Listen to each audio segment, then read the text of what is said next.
నా స్టడీ మీద చాలా ఇంపార్టెంట్ ఇచ్చిండు అందరికి.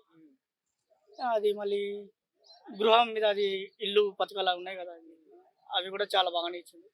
దాని ద్వారా జగనన్న మళ్ళీ రావాలని మేమైతే కోరుకుంటున్నాం. జగనన్న పరిపాలన బాగానే ఉంది. అంటే మహిళలకు సున్నా వడ్డీ అని చెప్పేసి వడ్డీలు ఇస్తున్నామని చెప్పారు. అవును. సో, ఆ రుణం అంత చేయలేకపోయాడు, మహిళలకు అందలేవు అని అంటున్నారు కదా. కాకపోతే చేసిన దాంట్లో ప్రతి దాంట్లో కూడా 90% అన్ని బాగానే చేసిండు ఇప్పటి వరకు అయితే. కాకపోతే వన్ టైం సార్ ఒకసారి చాయిస్ వచ్చింది, 5 years వచ్చింది.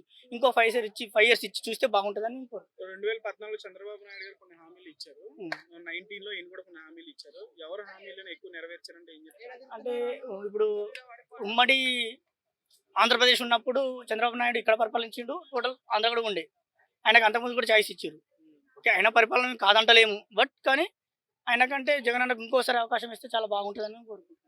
అంటే ఆయన చంద్రబాబు నాయుడు గారికి జగన్ గారికి మధ్య డిఫరెన్స్ చెప్పండి, ఏం చెప్తారు? డిఫరెంట్ అంటే తేడా చంద్రబాబు నాయుడు ఇప్పుడు ఇంతకుముందు పరిపాలించిన ఆయన టైం అయిపోయింది. ఆయనకు రిటైర్మెంట్ టైం ఇచ్చడే మంచిది అనుకుంటున్నాం.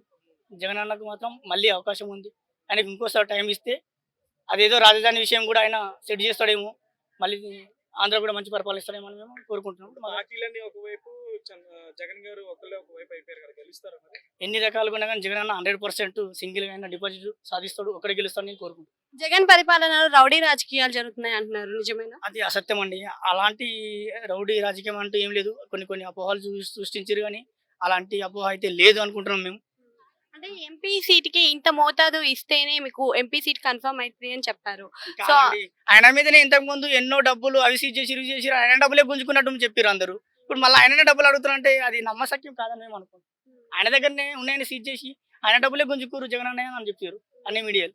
మళ్ళీ ఇప్పుడు ఆయన డబ్బులు డిమాండ్ చేస్తారంటే అది అంటే పోయినసారి 150 సీట్లు వచ్చినాయి కదా, ఈసారి ఎన్ని వస్తాయి మరి? ఏదైనా కానీ ఏకసత్య ఒక్క ఆయన ఎగ్జాక్ట్గా ఆయననే సీఎం అవుతాడు. ఇవాళ మిత్రపక్షం లేకుండానే ఒకటే సీఎం అవుతాడు మేము కోరుకుంటున్నాం.